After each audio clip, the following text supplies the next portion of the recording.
l'EHPAD L'Alenia. C'est un établissement qui est situé dans les Pyrénées-Orientales, donc dans un département très ensoleillé. Nous sommes un établissement récent, on a ouvert le 1er février 2017 et 77 personnes âgées vivent ici. Donc ici, on assure, comme dans tous les EHPAD, l'ensemble des prestations de soins, toilettes, douches, mais aussi tous les services de repas, le traitement du linge et l'entretien des chambres. Pour moi, le solaire thermique correspond particulièrement à nos besoins parce que dans nos structures, nous avons une très grande consommation en eau chaude.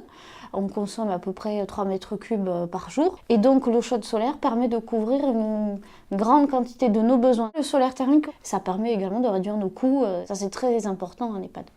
On avait une étude qui nous indiquait que l'utilisation de l'eau chaude solaire nous permettait des économies d'environ 2 000 € par an, donc c'est quand même non négligeable dans nos structures. L'installation en solaire thermique a coûté pour notre résidence 35 000 €. On a eu la chance de bénéficier de 20 000 € de subventions, des subventions du Fonds Chaleur de l'ADEME et aussi des subventions de la région. Le coût restant, 15 000 € et on a estimé qu'il sera amorti sur 7 ans. On est plutôt content du projet. Un EHPAD fonctionne 7 jours sur 7, tout au long de l'année, avec des besoins en eau chaude sanitaire qui sont stables dans le temps. Si bien que c'est l'équipement par excellence pour accueillir un système d'eau chaude thermique solaire. Ça facilite beaucoup le dimensionnement et ça permet d'avoir un équipement très bien dimensionné. Chaque année, c'est plus de 5 tonnes de CO2 qui sont ainsi économisées. On a vraiment un système de production d'eau chaude qui est économe en énergie et qui est bon pour l'environnement. Alors pour cette installation solaire thermique, nous avons 12 panneaux solaires qui sont installés en toiture sur 2 rangées. Donc ça fait une surface de 24 mètres carrés pour les panneaux solaires. Donc en chaufferie, on a un ballon pour le chaude solaire de 1500 litres qui est complété d'un ballon pour le gaz de 1000 litres environ. Vu qu'on est dans un EHPAD, on a l'obligation d'avoir un circuit primaire et un circuit secondaire.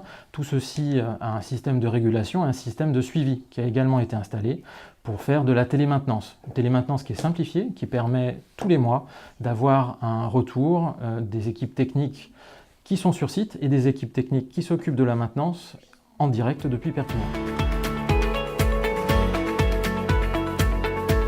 La clé de réussite de cette opération, ça a été un échange permanent entre les différents acteurs, que ce soit la maîtrise d'ouvrage déléguée, les entreprises et les concepteurs, jusqu'à l'exploitant.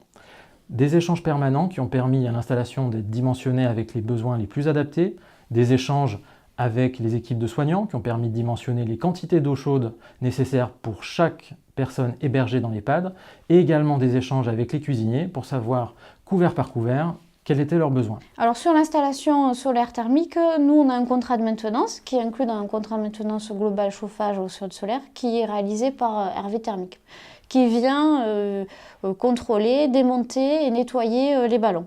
Pour tout le reste du suivi de la maintenance, ça se fait en interne par notre équipe technique. Donc vraiment, on a un suivi. Ça, c'est vraiment une clé de réussite, je pense, dans ce type d'équipement. Ça permet de faire un lien avec l'installateur et le prestataire, qui lui nous a équipés d'un système de télésuivi. Alors, le bilan que je fais de l'installation de l'eau chaude solaire thermique à la Limantina, il est très encourageant, il est positif. Je crois que c'est le cas de toutes les structures comme les nôtres qui ont de grandes consommations en eau et qui en plus sont situées dans un secteur très ensoleillé. L'autre plus, c'est qu'en tant qu'établissement public, je pense qu'on a un devoir d'exemplarité et ça nous permet de donner l'exemple en nous inscrivant dans une politique de responsabilité sociétale et il nous restera à communiquer là-dessus. Plusieurs conseils, peut-être sur des niveaux différents.